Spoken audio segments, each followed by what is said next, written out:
आज हम बात करेंगे evolution of softwares in post production. वैसे तो फिल्म मेकिंग के स्टार्ट से ही बहुत सारे फिल्म मेकर्स और कंपनीज ने सॉफ्टवेयर्स के ऊपर, टेक्नोलॉजी के ऊपर काम करना शुरू कर दिया था। इवन के अगर हम बात करें अपने ही सब्जेक्ट की, नॉन लीनियर वीडियो एडिटिंग की, तो उसका भी जो सारा एवोल्यूशन बेसिकली सॉफ्टवेयर और हार्डवेयर के कम्बिनेशन से ही शुरू हुआ। थोड़ा सा अगर मैं पीछे जाऊं आपको, जब हम फिल्म स्प्लाइसिंग पे थे या फिर आप लीनियर एडिटिंग पे थे, तो उस वक्त कोई प्रॉपर कंप्यूटर इन्वॉल्व नहीं थे। लेकिन किसी हद तक जो एडिटिंग मशीन्स थी, उनमें भी कुछ सॉफ्टवेयर की टेक्नोलॉजी ज़रूर मौजूद थी। हम शुरू से बात करते हैं, जब फिल्म स्प्लाइसिंग का दौर था, जब फिल्म पे ही एडिट होती थी, मैनुअल एडिट होती थी, तो 1924 में एक सॉफ्टवेयर बनाया गया। सॉफ्टवेयर कहना शायद इस वक्त मुनासिब नहीं, लेकिन मैं ये कहूँगा कि शायद एक ऐसी एडिटिंग मशीन बनाई गई जिसका नाम था मूवीओला। ये सबसे पहली एडिटिंग मशीन थी और इसमें फिल्म स्प्लाइसिंग की ही टेक्निक यूज़ होती थी। और जो फिल्म के ऊपर आपके पास जितनी भी विजुअल्स होते थे, उनको प्रीव्यू करने के लिए आपके पास बेहतर मशीन ऐसी आ गई थी कि आप उनको प्रीव्यू कर सकते थे और उनको काटने के साथ साथ ही स्प्लाइस कर सकते थे, आप उनको जोड़ सकते थे। तो एक ये भी, इसने इस मशीन ने भी काफ़ी अरसा काम किया फिल्म स्प्लाइसिंग के दौर में, और इसके बाद इसके और फर्दर मॉड्यूल्स भी बनते गए। उसके बाद अगर हम बात करें लीनियर एडिटिंग के दौर की, तो लीनियर एडिटिंग का दौर टेप वाला दौर था। हार्डवेयर पे बहुत ज़्यादा काम उस वक्त डिपेंडेंट था। टेप्स इन्वॉल्व थी, मशीनरी इन्वॉल्व थी, बड़ी बड़ी पैचिंग इन्वॉल्व थी। तो उस दौर की अगर मैं बात करूं, तो 1971 में जो एक सबसे पहला एक एडिटिंग सिस्टम बनाया गया, उसका नाम था CMX 600। और इस मशीन में भी बेसिकली आपके पास क्या होता था, आपके पास दो मॉनिटर्स होते थे, और उन दो मॉनिटर्स में आप, एक प्रीव्यू मॉनिटर था और दूसरा आपके पास फाइनल एडिट वाला मॉनिटर था।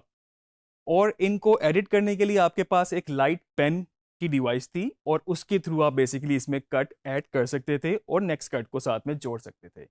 ये टोटल 6 सिस्टम्स ही बनाए गए, और ये बहुत एक्सपेंसिव एक सिस्टम था, जो कि हर एक कंपनी के लिए, प्राइवेट कंपनीज के लिए उसको परचेज करना मतलब बहुत ज़्यादा पॉसिबल नहीं था। ये बहुत ही महंगा सिस्टम था उस दौर के हिसाब से। तो ये टोटल 6 मशीन ही बनाई गई, और जिसको कुछ ब्रॉडकास्टर्स ने भी यूज़ किया और फिल्म मेकिंग इंडस्ट्री ने भी इसको यूज़ किया। 1980s में एक और सॉफ्टवेयर बना जिसका नाम था एडिट ड्रॉइड। एडिट ड्रॉइड भी बेसिकली एक एडिटिंग मशीन थी, और वो भी कमर्शियली बहुत सक्सेसफुल नहीं हो सकी। उसके भी कोई 24 सिस्टम्स बनाए गए। 1985 में एडिट फ्लेक्स के नाम से एक मशीन बनाई गई, एडिटिंग सिस्टम, और जो कि काफ़ी बेहतर साबित हुई। उसमें आप ये कह सकते हैं कि उस वक्त ही 80% फिल्म मेकिंग जो थी बेसिकली उस मशीन के ऊपर कन्वर्ट हो चुकी थी। आपका पोस्ट प्रोडक्शन एडिट फ्लेक्स के ऊपर हो रहा था।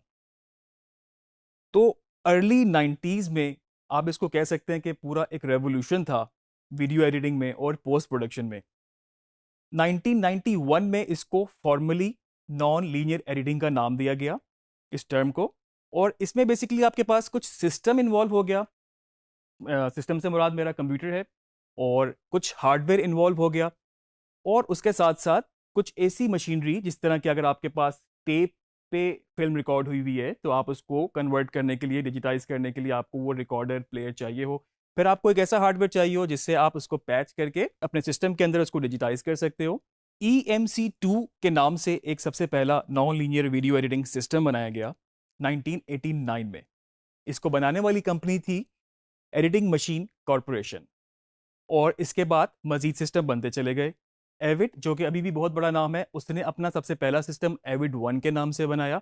और एविड अभी भी खासतौर पे पोस्ट प्रोडक्शन के सोल्यूशन और ब्रॉडकास्ट के सोल्यूशन देने में अभी भी बहुत आगे है। एविड ने कुछ लिनक्स बेस्ड और साथ में मैकिनटॉश को भी यूज करते हुए अपने सॉफ्टवेयर डिवेलप करना शुरू किए। उसके बाद बहुत सारी और प्राइवेट कंपनियां भी मैदान में आई, सॉफ्टवेयर बनाने लगी, कुछ कंप्यूटर पूरे सोल्यूशन बनाने लगे, मैक के बनने लगे, PC के बनने लगे। मैं अगर आपको कोई मोटे मोटे नाम भी इस वक्त ले दूं, तो इस वक्त सॉफ्टवेयर जो सबसे ज़्यादा, बहुत ज़्यादा उस वक्त मार्केट में इन है, उनमें आपके पास मैक का आई मूवी है, और उसमें आपके पास मैक की ही बात करें तो फाइनल कट प्रो एक बहुत मशहूर सॉफ्टवेयर है मैक का। अभी तक वो प्रोफेशनली फिल्म एडिटिंग और बाकी सारी चीज़ों में भी यूज़ हो रहा है। फिल्मोरा है, और पावर डायरेक्टर है। ईडियस है। आपके पास सॉफ्टवेयर कोई भी हो, जो एडिटिंग, वीडियो एडिटिंग की जो ग्रामर है, जो फिल्म मेकिंग की ग्रामर है, वो चेंज नहीं होगी। एडिटिंग सॉफ्टवेयर एक टूल ज़रूर हो सकता है आपके पास, लेकिन जो आपकी कन्वेंशंस हैं वो आपकी सेम रहेंगी। हर सॉफ्टवेयर कट लगाता है, हर सॉफ्टवेयर इफेक्ट लगाता है, हर सॉफ्टवेयर में आप ऑडियो को ट्रीट कर सकते हैं, आप उनकी मिक्स मास्टरिंग कर सकते हैं। लेकिन जो फिल्म मेकिंग की कन्वेंशंस हैं, जो उनके रूल्स हैं, वो वही रहेंगे। तो सॉफ्टवेयर पे आपने ज़्यादा डिपेंड नहीं करना, आपने सिर्फ अपने स्किल्स के ऊपर डिपेंड करना है। आपने वो स्किल सीखनी है जिसकी वजह से एक अच्छी फिल्म बनती है, एक अच्छा एडिट बनता है। तो मैं अभी मेन सॉफ्टवेयर जो हमारा है एडोबी प्रीमियर, मैं उसकी तरफ आता हूँ। एडोबी प्रीमियर बेसिकली 1989 में पहला इसका सॉफ्टवेयर बना। 2002 के बाद एडोबी प्रीमियर प्रो वर्जन आया, और उसके बाद उसके मुख्तलिफ वर्जन आते गए। एडोबी प्रीमियर प्रो इस वक्त पीसी में भी अवेलेबल है और मैक में भी अवेलेबल है।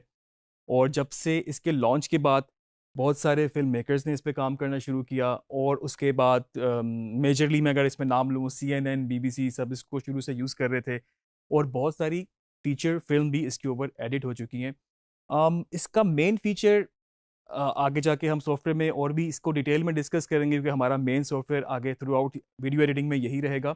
लेकिन इसके कुछ मेन फीचर्स मैं आपको, जो चीदा चीदा फीचर्स हैं वो मैं आपको बता दूं। उसमें यह है कि इसका सबसे जो बेहतर चीज़ ये है कि आप इसमें डिफरेंट फॉर्मेट्स के ऊपर, काफ़ी ज़्यादा फॉर्मेट्स के ऊपर काम कर सकते हैं, क्योंकि ये क्विक टाइम बेस्ड इसके सॉफ्टवेयर है। और क्विक टाइम की वजह से बेसिकली क्या होता है कि आपके पास जो डिफरेंट फॉर्मेट्स हैं, डिफरेंट कंप्रेशंस हैं, आप इसमें इंपोर्ट कर सकते हैं और आप इसमें काम कर सकते हैं।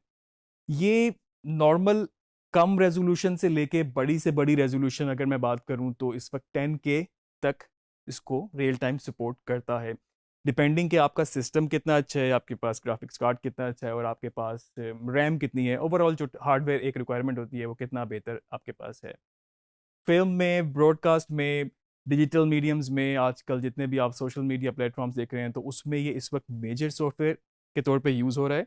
और सेकेंडली सबसे बड़ी बात, जो आपकी फ्रीलांस मार्केट है उसका भी ये एक बहुत इंपॉर्टेंट सॉफ्टवेयर है।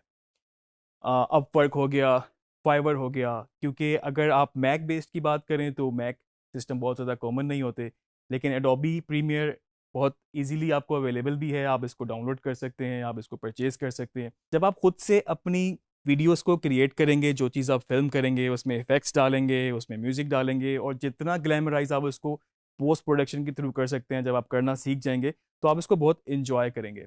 तो मेरा ख्याल से नेक्स्ट मॉड्यूल में हम इसको इसका इंस्टॉलेशन की तरफ जाते हैं, और कुछ टेक्निकल रिक्वायरमेंट्स क्या होती हैं सिस्टम की, उस पर भी हम नेक्स्ट मॉड्यूल में बात करेंगे।